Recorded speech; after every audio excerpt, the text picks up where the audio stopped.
प्रथम स्थान तो हम परमेश्वर को देते हैं और उसका धन्यवाद करते हैं कि ये जीवन और ये नया दिन हमारे जीवन में दिया। अपने पंखों के रात भर अपने पंखों के आड़ में छुपा कर रखा और उसकी महिमा के लिए फिर से एक बार हमें जीवन दिया है। और परमेश्वर के दास मत्यास जी के लिए भी हम आपका थैंक यू कहते हैं, धन्यवाद करते हैं कि प्रभु आपको भी बहुत सारी आशीष करे कि उन्होंने फिर से मुझे मौका दिया, भाई पिंटू के लिए भी कि उन्हें भी ब्लेस करे परमेश्वर और आप सभी को ब्लेस करे परमेश्वर। आप सभी को महिमा का पात्र बनाकर खड़ा करे। परमेश्वर पिता को सबसे बड़ा धन्यवाद करते कि उसकी मर्जी के अनुसार एक कुछ भी काम हो नहीं सकता। हालेलुया। मैं ज्यादा देर ना करती हूँ, सीधे वचनों में जाएंगे। मेरे साथ में निकालिए इब्रानियों 4, इब्रानियों 4 उसका 12। इब्रानियों की किताब उसका 12 चैप्टर, सॉरी 4 चैप्टर और 12 वर्स। क्योंकि परमेश्वर का वचन जीवित और प्रबल और हर एक दोधाई तलवार से भी बहुत चौखा है और प्राण और आत्मा को और गांठे गांठे को और गुदे गुदे को अलग करके आर पार छेदता है और मन के भावनाओं और विचारों को जांचता है। सर्वशक्तिमान जीवित खुदावा परमेश्वर पिता, ये वचन तेरा है पिता। हम में तो कोई सामर्थ्य नहीं है, कोई बुद्धि नहीं है, कोई ज्ञान नहीं है, सोच नहीं है, समझ नहीं है परमेश्वर पिता, लेकिन परमेश्वर पिता ये वचन तेरा बहुमूल्य वचन है परमेश्वर राजा, जो हमारे लिए पिता परमेश्वर राजा एक भविष्यवाणी के रूप में आपने प्रकट किया परमेश्वर पिता, ताकि परमेश्वर राजा हम तेरे होकर चले पिता। प्रभु मुझ में तो कोई ज्ञान नहीं, बुद्धि नहीं, सोच नहीं, समझ नहीं पिता, लेकिन तेरी ओर से सोच दे, तेरी ओर से समझ दे, तेरी ओर से ज्ञान दे परमेश्वर राजा। प्रभु भले मुख मेरा हो, लेकिन एक एक शब्द पवित्र आत्मा तेरी ओर से हमें प्रकट करके चला मेरे राजा, तेरी ओर से तू सामर्थ्य से इस्तेमाल करके चला मेरे खुदा बाप राजा। प्रभु होने दे पिता, तेरा मस्ता सर से पैर तक इतना गाढ़ अभिषेक भर परमेश्वर राजा कि प्रभु यहाँ बैठे हुए एक एक लोग ब्लेस हो जाए इस वचन के द्वारा, और मैं खुद भी इस वचन के द्वारा ब्लेस हो सकूं परमेश्वर राजा, ताकि तेरी बड़ी महिमा को और तेरे बड़े गवाह को हम लोगों तक पहुंचाने सके पिता, यीशु मसीह के नाम से आमीन आमीन आमीन आमीन। यहाँ पे फिर से एक बार पढ़ेंगे, क्योंकि परमेश्वर का वचन जीवित है ना। परमेश्वर का वचन कैसा है? जीवित है। हम यहाँ पौलुस इब्रानी की कलीसिया को ये दर्शाता है, ये बात कहता है, उनसे कह रहा है, इब्रानी की कलीसिया के लोगों को ये बातें बता रहा है हालेलुया, कि किस तरह से परमेश्वर का वचन जीवित है। क्यों ये बात उदाहरण बता रहा है कि जब परमेश्वर मिस्र में से अपने लोगों को, इजरायली प्रजा को निकाल के ला रहे, और इस वर्णन पौलुस अपने लोगों को शेयर करता, वो बताता है कि परमेश्वर का वचन जीवित, और हम सब जानते हैं, हम इस बात को जानते हैं, यूहन्ना 1:1 में ये लिखा है कि आदि में परमेश्वर था, परमेश्वर के साथ वचन है ना। ये बात हम सब जानते हैं, क्योंकि परमेश्वर की आत्मा उस समय परमेश्वर के साथ भी थी, और परमेश्वर यीशु मसीह उनके साथ था हालेलुया। जब सृष्टि रची गई तो वो सब परमेश्वर भी थे, यीशु मसीह भी थे और पवित्र आत्मा थी। और यहाँ एक बता कि परमेश्वर का वचन जीवित है।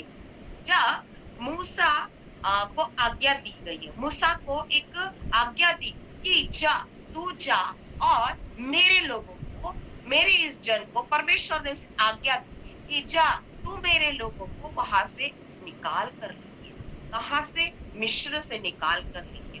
यानी यहाँ परमेश्वर में ही पहली बात है कि मेरे आज का टॉपिक है परमेश्वर का जीवित एक कलाम, परमेश्वर का जीवित एक कलाम मेरा टॉपिक है। उसका पहला पॉइंट है डिलीवरेंस, यानी छुटकारा। पहला पॉइंट है मेरा डिलीवरेंस, छुटकारा। वो छुटकारा देने वाला परमेश्वर है, क्योंकि उसने इजरायली प्रजा को कहां से छुटकारा दिलाया? मिस्र में से। मिस्र एक क्या बोलना चाहिए, मिस्र एक पाप स्थान है, पापों में से निकाला गया। उस सारे बंधन है, वो मिस्र एक बंधन है, उस मिस्र में से उन्हें निकाला। शायद हमारे जीवन में पापों में बंधने होंगे। आज परमेश्वर इस बात को कहता है कि परमेश्वर हमें छुटकारा देने आया है। हालेलुया। परमेश्वर हमें डिलीवरेंस करने आया है। परमेश्वर हमें अपनी महिमा में उठाने के लिए आया है। हालेलुया। मेरे साथ में निकालिएगा पहला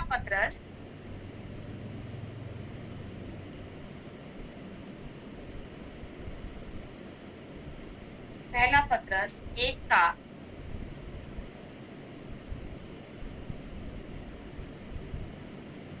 23।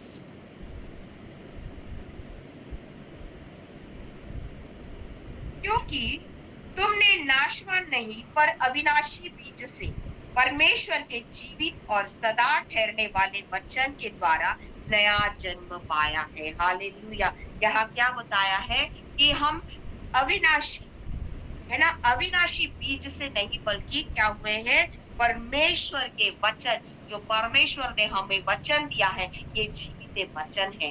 हालेलुया। ये कभी हमें नहीं क्या करता है, हमें हारने नहीं देता, हमें यूं ही गिरने नहीं देता। परमेश्वर जैसे पौलुस कलीसिया को बताता है, कलीसिया से दर्शा रहा है कि वो छुटकारा देने वाला है। इस्राएली प्रजा को उसने क्या करा है, छुटकारा दिया, वैसे ही हमें भी छुटकारा देता है। पहला कुरिन्थियों उसका 6 का 14 निकालिए।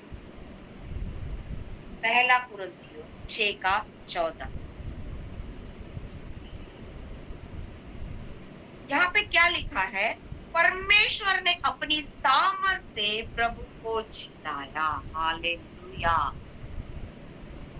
परमेश्वर ने अपनी सामर्थ से प्रभु को जिलाया, क्योंकि परमेश्वर की इच्छा थी, परमेश्वर की मर्जी थी, तो यीशु मसीह धरती पर आया।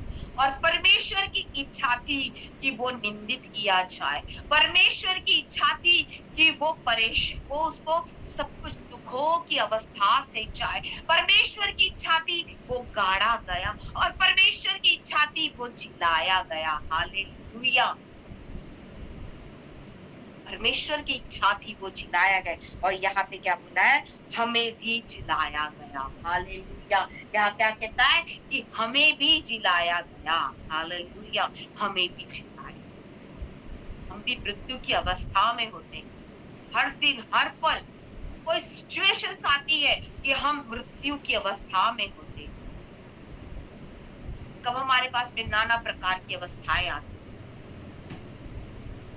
लास्ट नाइट कुछ हफ्तों से हम कुछ बातों को नोटिस कर रहे थे, लेकिन हम इग्नोर कर रहे थे, जाने कोई बात। लेकिन जब लास्ट नाइट कुछ चीजों को हमने ऑब्जर्व की, कुछ बातों को जब हमने ऑब्जर्व करी, हमारे आंसू नहीं रुके, हम रो रो कर प्रार्थना करने लगे, हम पति पत्नी मिलकर रो रो कर प्रार्थना करने लगे कि परमेश्वर ये स्थिति हमेशा क्यों आती, ये स्थिति हमारे बीच में हमेशा क्यों आती है। हमने तो कभी किसी का नहीं किया, हमने कभी किसी के बारे में सोचा नहीं, हमने कभी किसी के बारे में बुराई नहीं सोची, फिर ऐसा क्यों। तब मैंने जब रात्रि के पहर, जब मैं 12 साढ़े 12 बजे जब प्रार्थना करने बैठी, आंसू के साथ में जब मैं प्रार्थना करने बैठी, तो परमेश्वर ने मुझसे एक वचन देकर बात किया। हालेलुया। क्या कहता है, इब्रानियों 12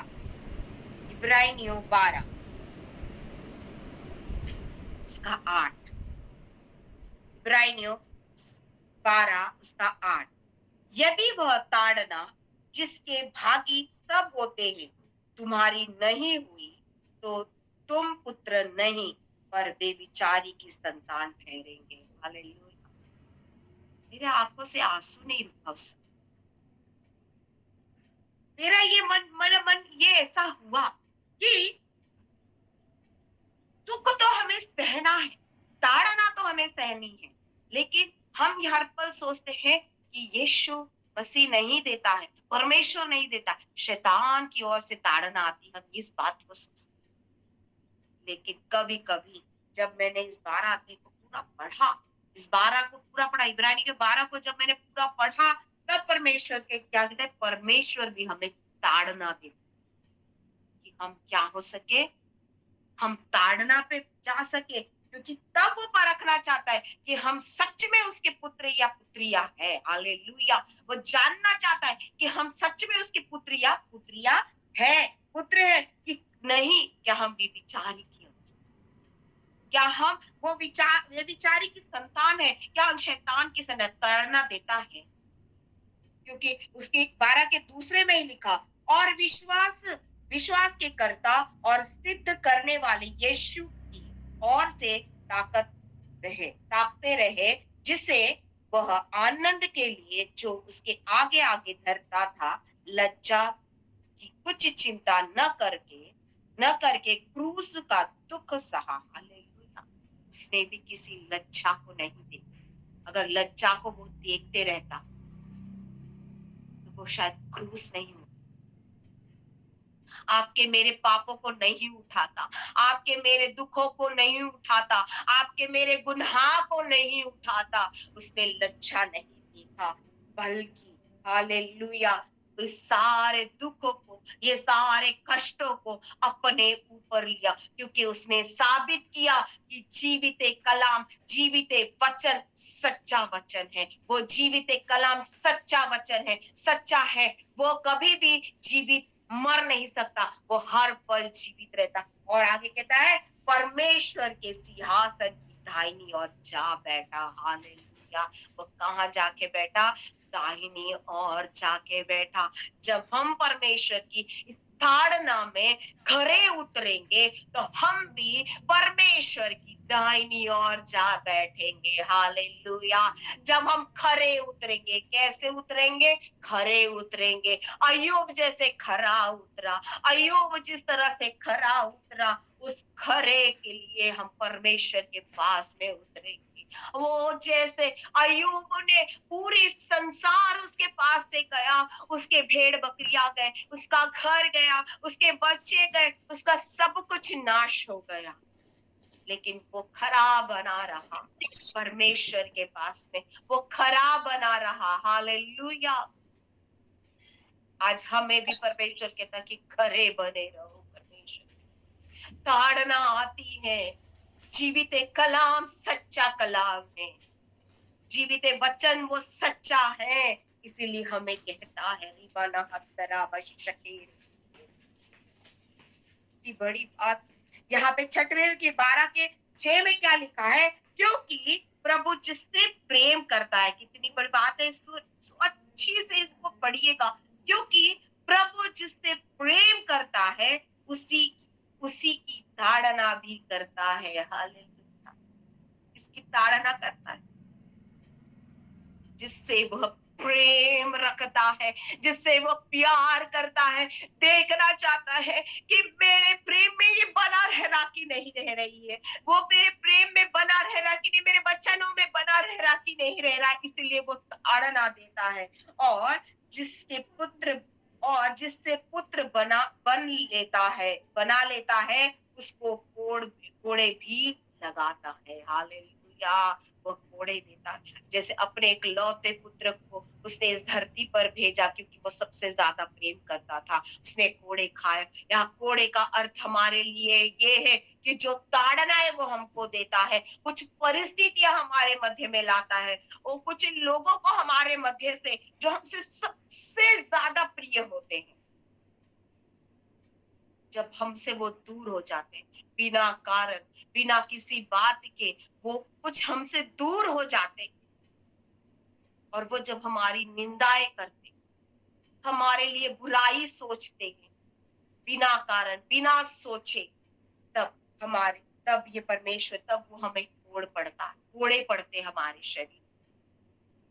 तब परमेश्वर कहता क्योंकि वो हमसे प्रेम करता है। हालेलुया।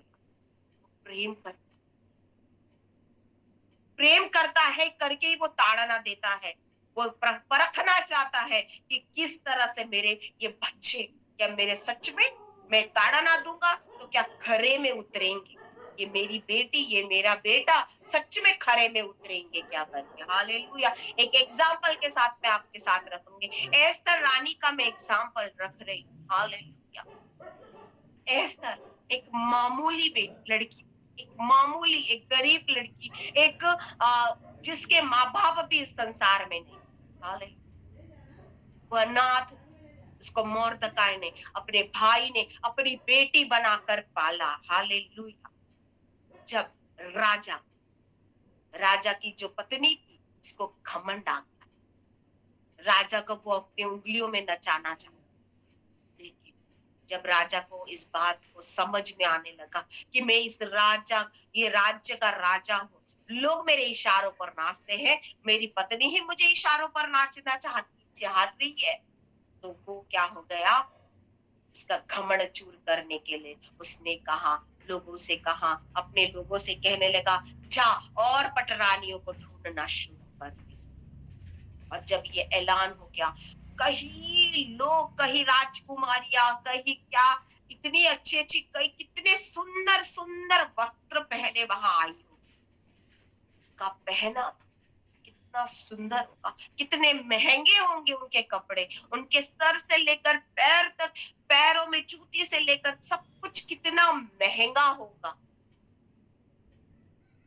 लेकिन ऐसा रानी एक मामूली सी लड़की, उसके कपड़े भी तो ठीक से नहीं, वो तो नॉर्मल होगी, वो ऐसे साधारण स्त्री है, क्योंकि एक अनाथ, एक अनाथ किस अवस्था में जाता, उसके पास में इतना साधन भी नहीं होगा कि वो महंगे कपड़े पहनकर उस स्थान पर जाए, लेकिन फिर भी वो गई, वहां गई। लेकिन परमेश्वर की महिमा को देखो, राजा ने उतनी सुंदर और उतने महंगे वस्त्र पहने वाले एक भी राजकुमारी को पसंद नहीं किया, बल्कि एस्तर रानी को पसंद किया, एस्तर को पसंद किया। क्यों पसंद किया?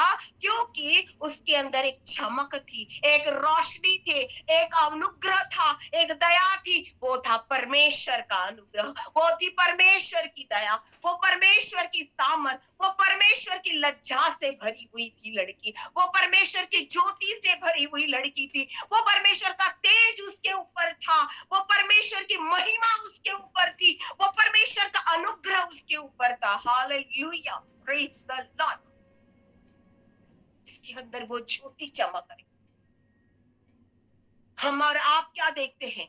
बाहरी रूप देखते हैं, लोग, संसार के लोग बाहरी रूप देखते, लेकिन परमेश्वर का वचन के, परमेश्वर हमें अंदर मन से झांकता है, हमारा मन कितना पवित्र है, हमारा मन कितना शुद्ध है, और हम परमेश्वर के पास में कितना समय देते हैं, हम परमेश्वर के पास कितने करीब बैठते हैं, हम परमेश्वर के लिए कितना महत्व देते हैं। जब हम परमेश्वर का महत्व देते हैं, परमेश्वर के समय को महत्व देते हैं, परमेश्वर की वाक कलाम को सच्चाई से ग्रहण करते हैं, तब परमेश्वर का ज्योति, परमेश्वर की चमक, परमेश्वर की महिमा, परमेश्वर का अनुग्रह हमारे ऊपर उठेलता है। हालेलुया। रबंता राबा शकेरे मेरे। जब वो रानी बनी, उसने अपने लोगों को नहीं छोड़ा, उसने अपने लोगों को नहीं छोड़ा। जब पूरे उसके लोगों के ऊपर परिस्थिति आई, तब मोर्दकाई ने उसको संदेश भेजा। अब तब उसने कहा कि सारे लोग उपवास में जाएंगे, मैं भी इस स्थान पर उपवास करूंगी, और पूरे लोग उपवास में जाएंगे। क्या गाय, क्या भेड़, क्या बच्चे, क्या बुजुर्ग, क्या दूध पीते हुए बच्चे, सब 3 दिन के उपवास में कर। हालेलुया। और जो परिस्थिति मोर्दकाई के लिए बनी हुई थी कि उसी के लिए हामान उसको मारने के लिए तय में था, कि उसे मार डाले, यहूदी लोगों को मार डाले करके तय में था, लेकिन परमेश्वर ने उस परिस्थिति को बदल दिया। परमेश्वर ने वो उपवास की प्रार्थना को सुना। परमेश्वर ने अपनी ज्योति को उनके अंदर चलाया, क्योंकि जीवित एक कलाम सच्चा कलाम है। जीवित एक का वचन उनके जीवन में डाल दिया। परमेश्वर का वचन उनके अंदर काम कर दिया। और मोर्दकाई के लिए जिसने ठाना था, हामान ने ठाना था कि मैं इसे मौत के घाट उतार दूं, उसी स्थान पर, उसी जगह में मोर्दकै नहीं गया। उसी स्थान में हामान को मारा गया, हामान ही गाड़ा गया, उस लकड़ी पर उसको लटकाया गया, जिसके लिए वो उसने मोर्दकाई के लिए तैयार किया था। हालेलुया। रबा ना हशंदरा रबा करेले।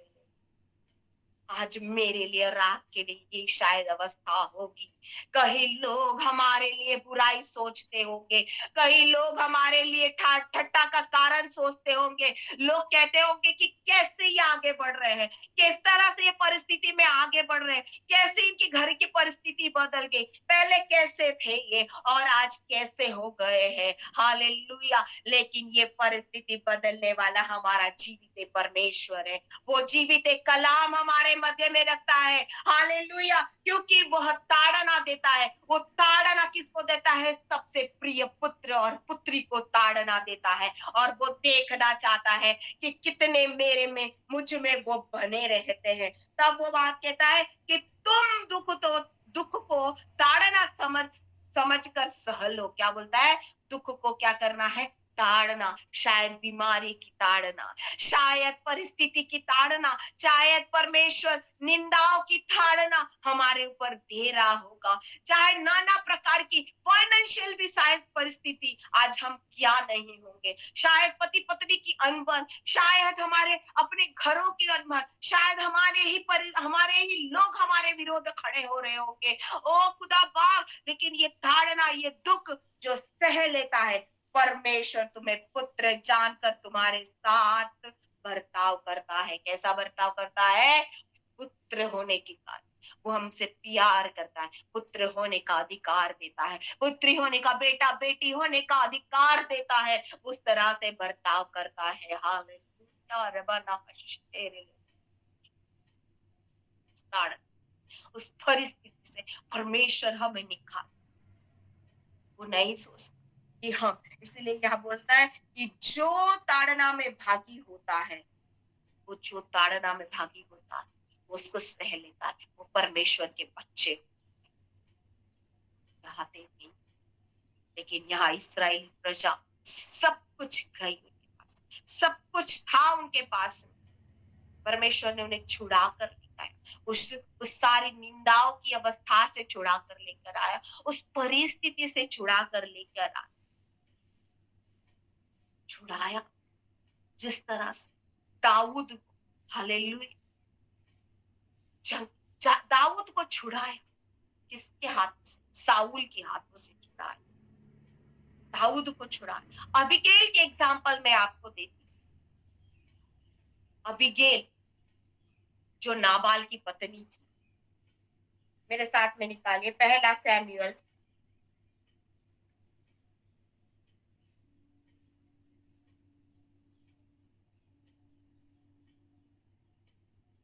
पहला सैमुएल 25, पहला सैमुएल 25। यहाँ अगर हम देखते हैं, अबीगेल एक नाबाल था। नाबाल जो मूर्ख व्यक्ति था। कैसा व्यक्ति था? मूर्ख व्यक्ति। उसकी पत्नी थी। कैसे मूर्ख है वो?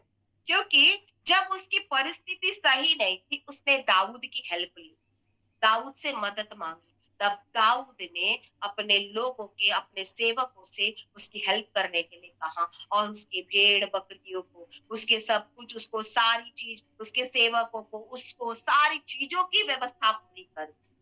हालेलुया। और जब उसके पास सब कुछ ठीक होने लग गया, सब कुछ ठीक हुआ, तो वो क्या करा? दाऊद के पास से अलग हो गया, दाऊद के पास से अलग हो गया।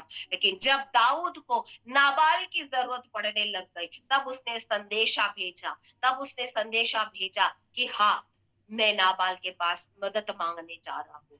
तब नाबाल बोलता, मैं किसी दाऊद को नहीं जानता। तब ये राजा दाऊद एक राजा था उस समय। तब राजा को, दाऊद को बहुत गुस्सा आया। उसने सैनिकों को लेकर तय किया कि मैं आज नाबाल के सारे लोगों को, सारे बच्चों को, सारे उसके वंशावली को मैं खत्म कर दूंगा करके दाऊद बड़े गुस्से से क्या हो रहा था, वहां पे अपने सेवकों के साथ में, अपने लोगों के साथ में वहां आ रहा था।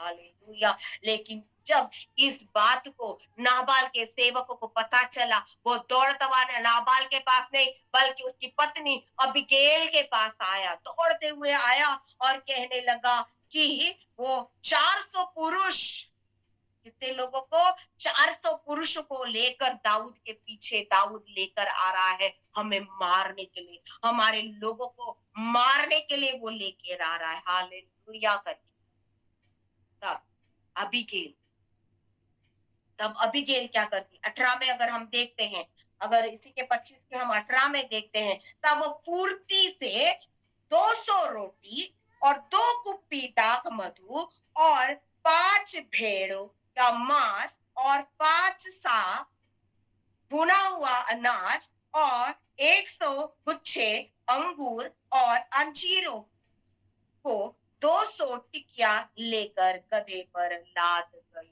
हालेलुया। आप सोचो, आपके सामने ये परिस्थिति है, अब उसके सामने ये परिस्थिति है कि उसके पति को, उसके लोगों को वह मारने आ रहा है, लेकिन उसने क्या करी, पूर्ति करी परमेश्वर के पास जाने की।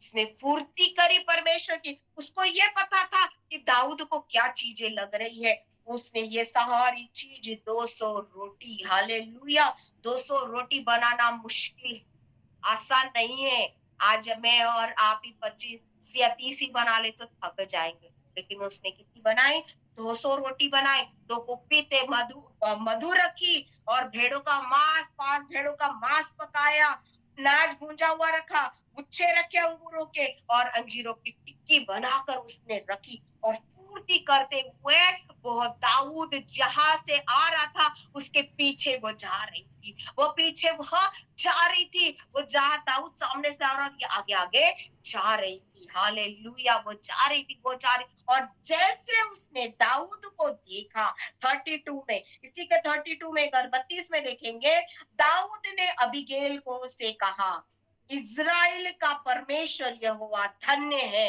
जिसने आज के दिन, हालेलुया, क्या बोलता है, आज के दिन मुझे भेंट करने के लिए तुझे भेजा। हालेलुया। उसने क्या करी, अपने मुंह के बल गिर गई। उसने क्या करी, दाऊद के पैर के पास में अपने मुंह के बल में गिर गई और उससे माफी मांगने लग गई, उससे क्षमा मांगने लग गई। मेरा पति तो मूर्ख है, आप माफ कर दो, उसे तो कुछ भी समझ में नहीं आता, आप उसे माफ कर दो। ये अपने मुंह के बल कर, मैं तेरी दासी, मैं तेरी दासी, इस बार को बार बार तू मेरा प्रभु। आप अगर इसको आराम से घर में पढ़िएगा, वो बार बार एक ही शब्द कहते, तू मेरा प्रभु, मैं तेरी दासी। और अपने मुंह के बल वो वहां पे गिर गई और उससे विनतियां करने लग गई और गिड़गिड़ाने लग गई। वो भूमि के ऊपर उसके दंडवत करके उसको भूमि पर गिर कर मांगने लग गए।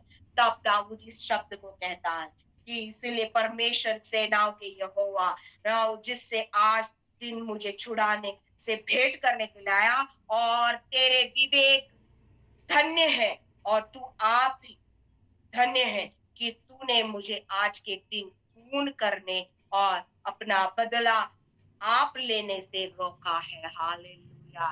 उसने अपने पति को छुड़ा इसके हाथों से, दाऊद के हाथों से। हालेलुया। ऐसा ऐसा छुड़ा लिया उसने, नाश नहीं होती। एक आदि कोई और स्त्री रहती तो वो यदि अपनी जान बचाकर भागती, कई ऐसे लोग होते हैं अपनी जान बचाकर भागते, लेकिन हमें अपने बारे में नहीं सोचना। हमें अपने परिवार के, अपने लोगों के बारे में जिससे हम प्रेम करते हैं, प्रेम ही नहीं, हमें आस पड़ोस के बारे में भी सोचना कि वो नाशवान की ओर जा रहे हैं। हमें उनके लिए निरंतर गिड़गिड़ा कर प्रार्थना करनी मांगनी है और इस देश के लिए गिड़गिड़ा कर प्रार्थना मांगनी है। इस अबीगैल के समान पूर्ति करना है, बचाना है। छुड़ा लिया, उसने अपने पति को छुड़ा ली उस दाऊद के हाथ से। हालेलुया। छुड़ा, परमेश्वर ने हमें छुड़ा लिया, परमेश्वर ने हमें को छुड़ा लिया इस मौत की घाटी से, उस मौत के दलदल से, उस मौत बीमारी से, परेशानियों से, दिक्कतों से उसने हमें छुड़ा लिया। जिस तरह से लाजर को छुड़ा लिया, लाजर को उस मौत में चला गया, बास आ रही थी, स्मेल आ रहा था उसके, लेकिन यीशु मसीह ने उस मौत के दलदल से उसे छुड़ा लिया और एक गवाह बनाकर ठहरा दिया। लहरबना हंदरे ले रे बे रे बे, ये छुड़ाने की अवस्था वो परमेश्वर हमको देता है। और मेरी और बात को इब्राहिमी को 4 के अगर 12 को फिर से हम देखते हैं कि वो जीवित कलाम है, वो सच्चा कलाम है। उसने अगर हमसे वायदा किया, इस कलाम का एक एक शब्द एक भविष्यवाणी के हिसाब से है। उसने हमसे इसमें लिखी हुई एक एक बात जो लिखी है वो हमारे लिए वो पूरा करेगा। आज नहीं कर सका कल करेगा, कल नहीं हो सका तो परसों करेगा, परसों नहीं हो सका तो महीने के बाद करेगा, वो महीने के बाद नहीं करता कुछ साल के बाद करेगा, लेकिन वो जरूर करेगा। हालेलुया। वो अपने कलाम को व्यर्थ नहीं जाने देगा। और उसके बाद में वो प्रबल प्रबल मैं यह बताती हूँ कि उसमें क्या होगा। जीवित यहाँ पे इस्राएली प्रजा को छुड़ा कर तो लेकर आया, लेकिन जंगल की अवस्था, उनकी कैसी अवस्था, जंगल की अवस्था में आ गए थे वो। हालेलुया। उन्होंने सब कुछ आश्चर्य कर्म देख लिया था। उन्होंने साफ देखा कि समुद्र को 2 भाग कर दिया और उस गीली भूमि से, सूखी भूमि से उन्हें चलाया। गीली भूमि में कोई नहीं चल सकता, चलना बहुत मुश्किल है, लेकिन पूरी रीति से सूखी भूमि पर वो चला दिया उन्हें। उस आश्चर्य कार्य को भूल गए। उन लोगों को खाने के लिए दिया, लेकिन जंगल की अवस्था उन्होंने खुद ही लेके आई। हालेलुया। जिस समय मूसा 40 दिन 40 रात उस पहाड़ पर परमेश्वर के पास करीब में बैठा रहा, इन लोगों ने सोचा कि परमेश्वर का दास मूसा मर गया। हालेलुया। और अपनी मनमानी करना शुरू कर दिया, अपनी इच्छा के अनुसार जीना शुरू कर दिया। इजरायली प्रजा अपने मर्जी के अनुसार जीने लगे, जंगल की अवस्था में आ।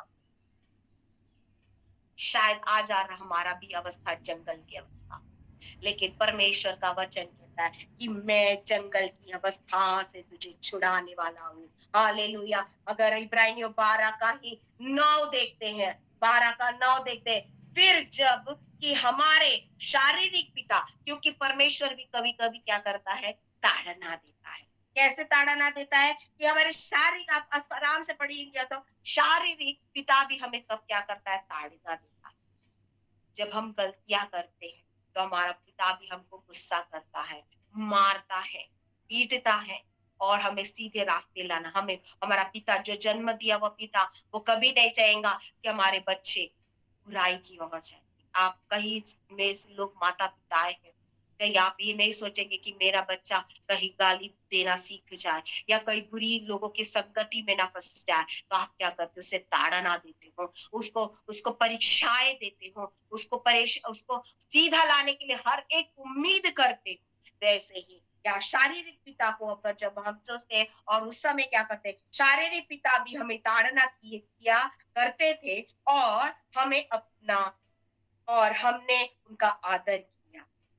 और तभी भी हम क्या कहते हैं, अरे पापा है ना, ठीक है ना, मार ही तो दिया, थोड़ी देर रो लेंगे, घंटा रो लेंगे, 1 घंटा रो लेंगे, 2 घंटा रो लेंगे, 4 घंटा रो लेंगे, दिन भर रो लेंगे, रात भर रो लेंगे, लेकिन उसके बाद फिर भी हम अपना पापा के पास में जाके चिपक कर प्यार करने लग जाते हैं, अपने पापा के पास में माफी मांगने लग जाते हैं। वैसे ही यहाँ पे क्या कहता है, तो क्या आत्मिक आत्माओं के पिता के और आदि न रहे जिसे हम जी, इसलिए हमें आत्मा के पिता यानी प्रभु यीशु मसीह के अधीन हमें रहना है। परमेश्वर के एक एक कलाम की बातों को अधीन रहना है। उसने जो जो बातें हमारे लिए कही, हमें उसे अधीन रहकर उसका समय का पालन हमें करना है। हमें अपना दशमांश देना है।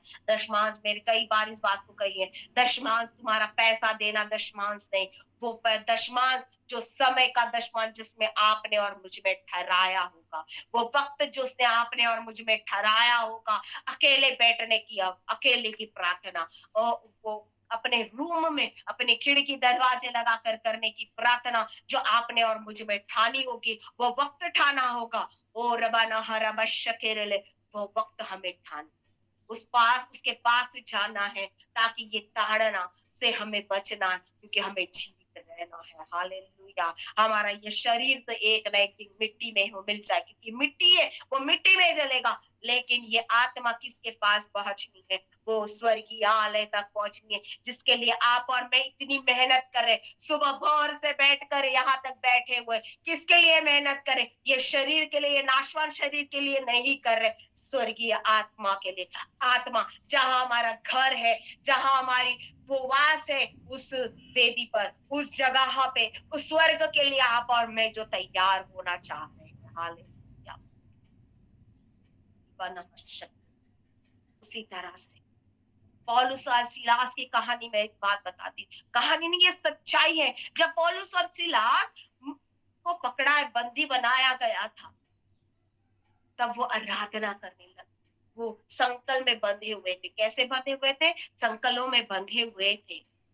बहुत ऐसा नॉर्मल संकल नहीं कि झटका मारे के गिर गए, बहुत मजबूत संकल। संकलों में वो बंधे हुए थे, और बंधे हुए तो वो क्या करने लगे? आराधना करने लगे, परमेश्वर की गीत गाने लगे, वो परमेश्वर की स्तुति करने लगे, अपने मुंह को रोका नहीं।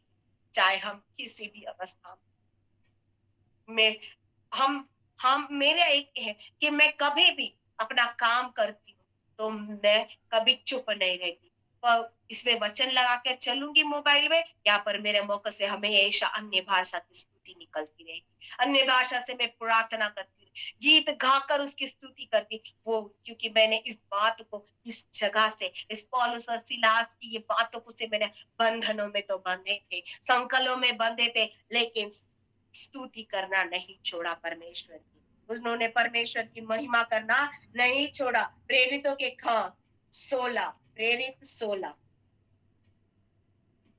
25, है ना? उन्होंने क्या किया?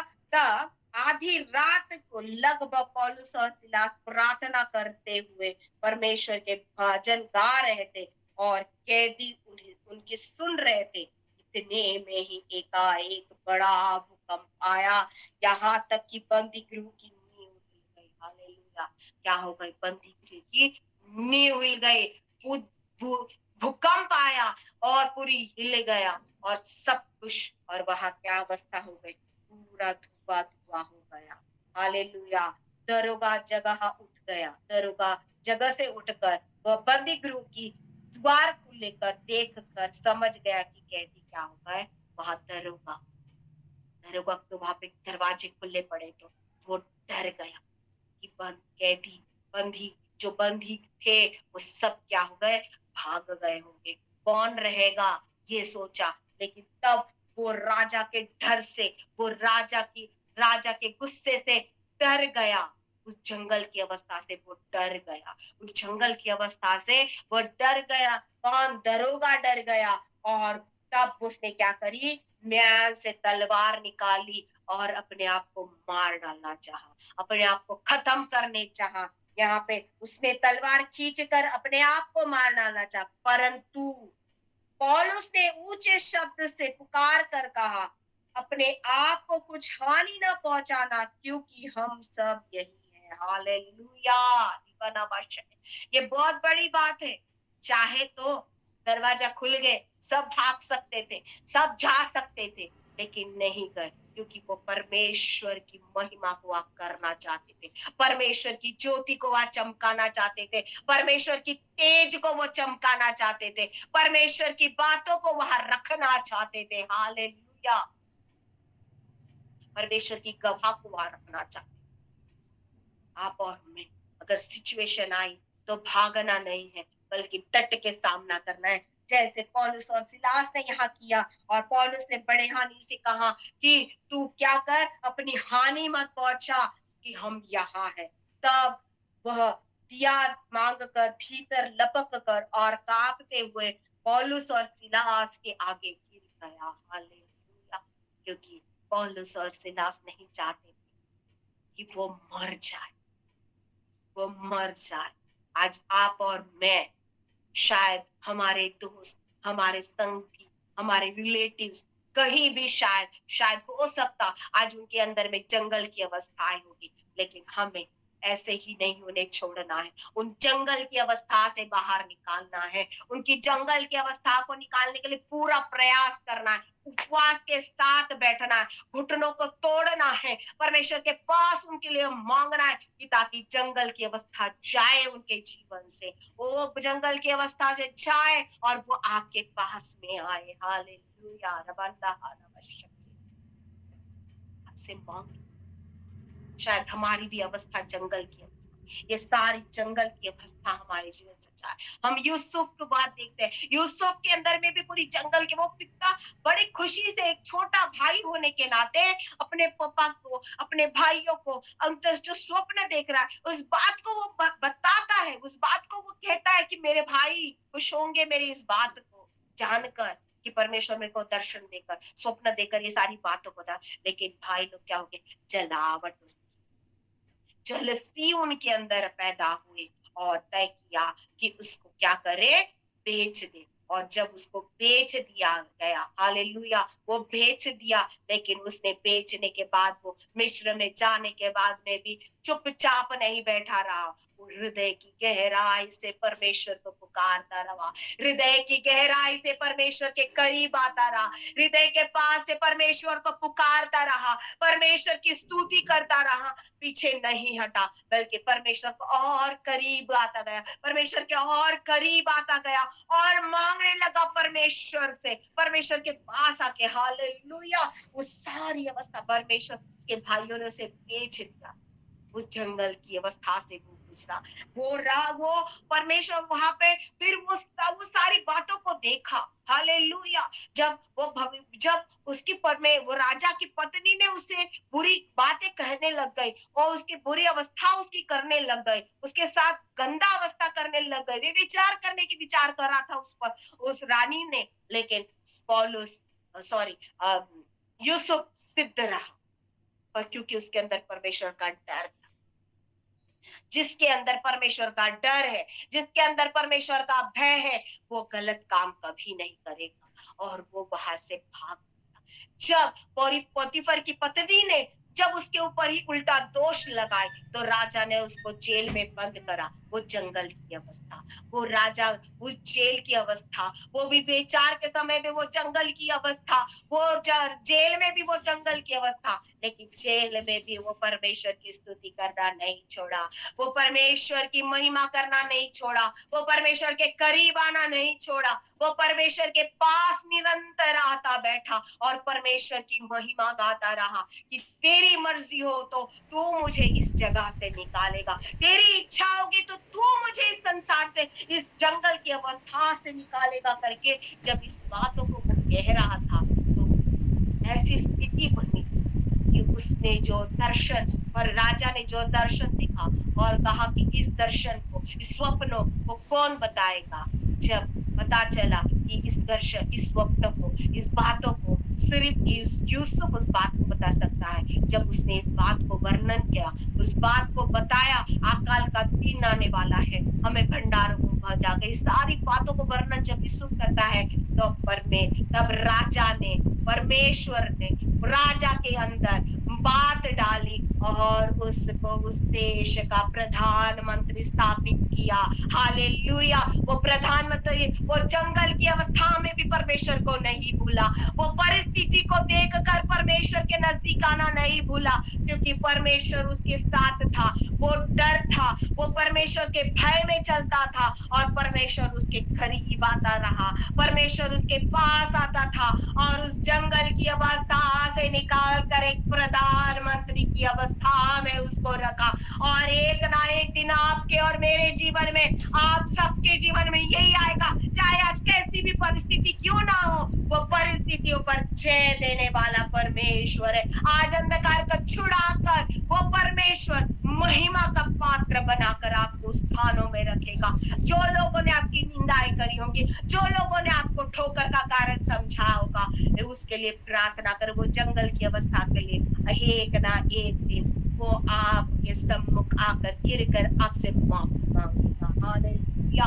तीसरी मेरी बात को, हालेलुया, रिबना हशकरला रबा रबा और रबाना हशकेरल, इब्रानियों के 4 का फिर से बात, वह हर एक दो धाई तलवार से भी बहुत चौखा है। क्या बोला गया? वचन कैसा है? दो धाई तलवार। हालेलुया। वचन कैसा है? दो धाई तलवार है। हालेलुया। दो धाई तलवार इधर से भी काटता। दो धाई का तलवार का मतलब, दो धाई का तलवार किसी का अगर हम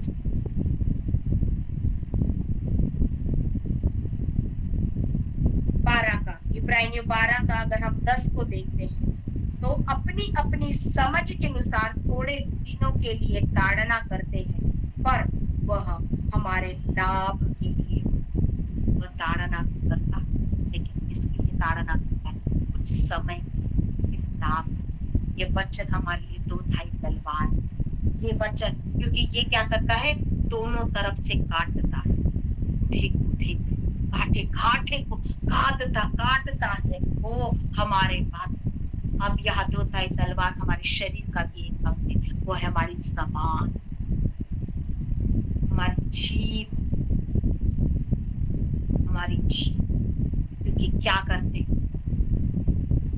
हमारे शब्दों से, हाथ उठाकर तो किसी को नहीं मारते, लेकिन हमारे शब्दों से किसी को हम घायल करते। हमें शब्दों से घायल नहीं करना। ये दो धाई तलवार हमको नहीं चलानी है, क्योंकि सिर्फ दो धाई तलवार वचन, ये कलाम है जो सबके लिए ठहराया गया है। हालेलुया। हमारी जबान से हमको लोगों को घायल नहीं करना है, हमें बातों से घायल लोगों को नहीं करना है, क्योंकि हमारे शब्द, कभी हम कुछ शब्द ऐसे कह जाते हैं लोगों के मन को घायल। मारा एक, शायद एक थप्पड़ मारा हुआ भूल सकता है इंसान, लेकिन शब्द कभी नहीं भूल सकते, कभी नहीं भूल सकते, क्योंकि वचन कहता है मैं नहीं करती। यशायाह 49 का 2, यशायाह 49 उसका 2, उसने मेरे मुंह को चौखी तलवार के समान बनाया और अपने हाथ ही के आड़ में मुझे छिपा कर रखा। उसने मुझको चमकीली तीर बनाकर अपने कर्कश से में से रखा। यहाँ पे क्या बोला? मेरे मुंह की चौखी तलवार। हमारे मुंह, हमारे शब्दों, हम जब किसी के लिए कुछ कहते हैं बहुत सावधानी से कहते। आपको सच्ची बात बताती,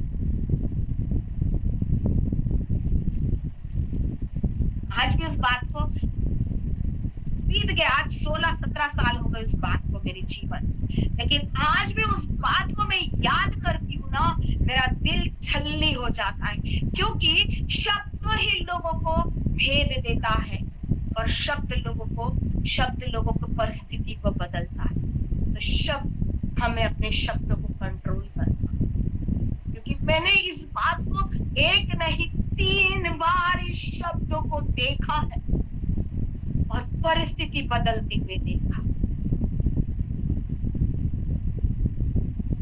जब मेरे जीवन में ऐसा वक्त आया तो किसी ने मुझसे ये बात कही, वो तो बाजा बजाता है और ये नाचेगी, वो तो बाजा बजाएगा और ये नाचेगी। बोले क्या काम कर लेंगे, क्योंकि हमारे पास उस समय नौकरी नहीं, हमारे पास परिस्थिति नहीं थी हमारी उस समय। तब वो शब्द, वो बहन ने कहे हुए शब्द हमने वापस पलट कर जवाब नहीं दिया उसको, लेकिन प्रार्थना, मुझे उस समय उतनी प्रार्थना करते नहीं था, लेकिन फिर भी मैंने दिल से, गहराई से प्रभु इसके शब्द को तू विराम लगा के, लेकिन परिस्थिति बदलते समय नहीं लगता। जिस बहन ने ये शब्द बदले, कुछ दिनों के बाद में जब उसका विवाह हो गया, उसके अच्छे भरपूर परिवार में, बहुत धन दौलत वाले परिवार में गई। क्या लाभ उस धन दौलत, कुछ ही साल नहीं होता उसका पति खत्म। जब मैं उस गली से, उस रास्ते से जब हम यहाँ से गए और मुझे बात पता चला, जब मैं उस बहन से मिलने गई तो रोने लग गई, वो रोने लग गई। मेरे पास इतनी धन दौलत सब कुछ है बोले, पर मेरा पति मेरे पास नहीं है, तो मेरी कोई क्या, मैं क्या कर लूंगी बोले। शब्द, उसके ये शब्द, तब मन में मैंने कहा कि काश अगर तू उस समय वो शब्द ना बोली होती तो शायद आज ये ना परिस्थिति। एक और बहन ने हमको बहुत बुरा शब्द बोला, लेकिन प्रभु आज उसकी भी परिस्थिति बदल, मुझसे बहुत छोटी है वो, मुझसे बहुत छोटी है, लेकिन जब मैं परसों के दिन हमारे महाराष्ट्र चंद्रपुर में गई, पिछले शुक्रवार के दिन, हफ्ता होने का आगार, कल के दिन हफ्ता, जब मैंने उस बहन को देखा, एक बुजुर्ग के जैसा बैठी, पूरे बाल सफेद होके बैठी, उसने शब्द ऐसे हमारे प्रति, हम पति पत्नी के प्रति, हमारे परिवार के प्रति, क्योंकि उस क्षेत्र में सिर्फ हमारा परिवार था, उस स्थान पर सिर्फ हमारा परिवार था जो हम प्रार्थना आराधनाएं करते और वो हम लोगों से जलसी खाते। उस बहन के शब्दों ने इतना भयंकर शब्द से कहा, आज उसकी स्थिति क्या हो, पूरी ऐसे बाल पक गए, बुढ़ी अवस्था में, ऐसी झुकी अवस्था में बैठी है। क्यों? तो उसका पति खत्म और उसके बेटे को नौकरी भी नहीं मिल पाती, पूरी बुरी अवस्था में वो बैठी, क्योंकि वो शब्द। इसीलिए मैं आपसे यही कहती हूँ कि हमारे शब्द क्या होते हैं, किसी के लिए भी बुराई के शब्द ना निकालना। मैंने उस दिन से ठाना, उस दिन से एक ही बात कहा, जो मेरे विरोध बोलेगा, जो मेरे विरोध कहेगा, मैं उसे आशीष देना शुरू करूंगी। हालेलुया। आज से आपके लिए भी कोई भी गलत कहेगा, आशीष देना, क्योंकि कलाम में लिखा है, ये वचन में लिखा है कि तुझ उसे, तेरे दुश्मन को भी तू आशीषित कर, आशीषित कर। हमें आशीषित करना है। हालेलुया। हमें जबान की तलवार नहीं चलानी है, वचन की तलवार चलानी है। किसकी तलवार चलानी है? वचन की तलवार चलानी है। वचन की तलवार ही उनके हृदय को काटे, काटे को घूट, काटे को तो छेद करके उस बात को सहाय करेगा, उस बात को कहेगा, जो उनको जरूरत है उस बात को कहो। लेकिन शब्दों की तलवार मत चलाओ, शब्दों की तलवार आप तो चला लोगे, उनका कुछ नहीं होगा, परिस्थिति आपकी बदल जाएगी। हालेलुया। इसीलिए श्राप हम क्यों हमारे ऊपर नहीं लाना है, परमेश्वर का श्राप हमारे लिए नहीं लाना, बल्कि आशीष देना है। हालेलुया।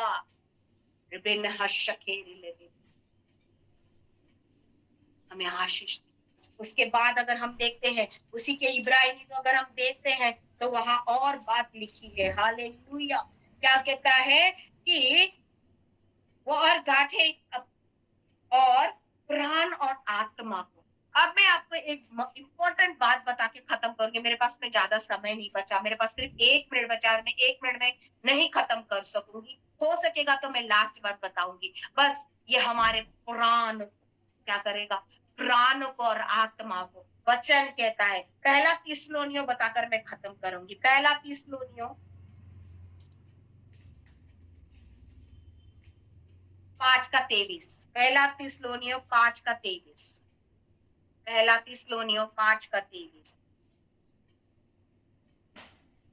शांति का परमेश्वर आपकी तुम्हारे पूरी रीति से पवित्र करे और तुम्हारी आत्मा और प्राण और देह हमारे प्रभु यीशु मसीह के आने तक पूरे पूरे और निर्दोष सुरक्षित रहे। हालेलुया।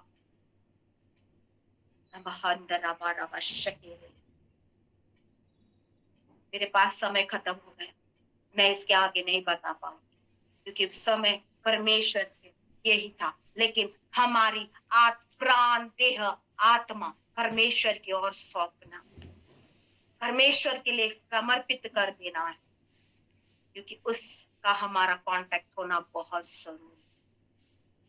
क्योंकि वचन दो धाई तलवार के समान जीवित एक कलाम है जो हमारे लिए सच्चाई से रखता है। हम आंखें बंद करेंगे, प्रार्थना में जाएंगे।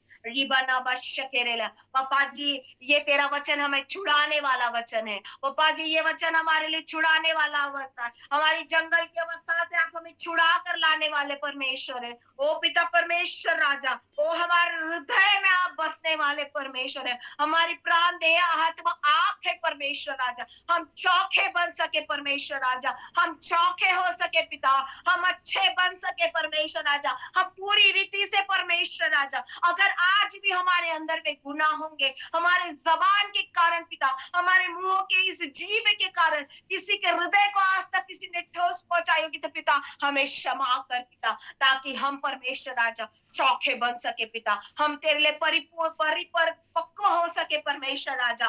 ओ पिता, तू जैसा चाहता है पिता, वो कनेक्शन हम अपनी इच्छाओं के अनुसार नहीं पिता, हम अपनी बुद्धि के अनुसार नहीं पिता, हमारी मर्जी के अनुसार नहीं पिता, बल्कि तेरी इच्छा के अनुसार हम चलने वाले हो जाए पिता, तेरी इच्छा के अनुसार हम चलने वाले हो जाए मेरे खुदा बाप परमेश्वर राजा। ओ पिता, हमारे सामने अगर हम गलत हो रहा है तो हम सहन नहीं करेंगे पिता, बल्कि उसके लिए प्रार्थना करेंगे पिता, उन अवस्थाओं से लोगों को निकालेंगे परमेश्वर राजा। हम परमेश्वर राजा तेरे पास आते पिता, हम तेरे करीब आते परमेश्वर राजा, और तू पिता हमें चला परमेश्वर राजा, तू हमें चला मेरे खुदा बाप राजा, क्योंकि तू आने वाला है परमेश्वर राजा। ओ तू आने वाला है मेरे खुदा बाप परमेश्वर राजा। ओ रिबंदरा बराबर शदेर ले ले ले ले बेरे, ओ रिबरा बराबर शकेर ले ले, ओ पिता परमेश्वर राजा, ओ पिता परमेश्वर राजा, जाति जाति के मानने और के लिए मुंह के तलवार से निकालना पिता, हम उस परमेश्वर राजा, ओ पिता हम राज दंड के पिता, ओ राज्य के पिता सर्वशक्तिमान तू परमेश्वर है पिता, हम भयंकर क्रोध से परमेश्वर राजा, ओ पिता हम भयंकर क्रोध से परमेश्वर राजा, ओ पिता आप जलजलाहट से हमें बचा कर रख पिता, ओ पिता होने दे पिता, ताकि हम परमेश्वर राजा उस आग से हम बचे रहे पिता, और तेरे लिए सिद्धता की ओर चलने वाले हो जाए, हम सिद्धता की ओर चलने वाले हो जाए। अगर हमसे कोई बोलने में, उठने बैठने में अगर गलती भी होती है पिता, तो आप हमें क्षमा कर पिता, आप हमें क्षमा कर परमेश्वर राजा, और पिताजी बीते कलाम को अपने हृदय के कांटे कांटे में, कूटे कूटे में पिता लेकर सच्चाई के मार्ग से हम चलने वाले हो जाए मेरे पिता बाप परमेश्वर पिता, क्योंकि हमारे आंसू का प्रतिफल आप देने वाले परमेश्वर। महिमा आपको मिले, जलाल आपको मिले। प्रार्थना बिनती यीशु मसीहा के नाम से मांगते, सुन और दया से ग्रहण कर खुदा बाप। आमीन।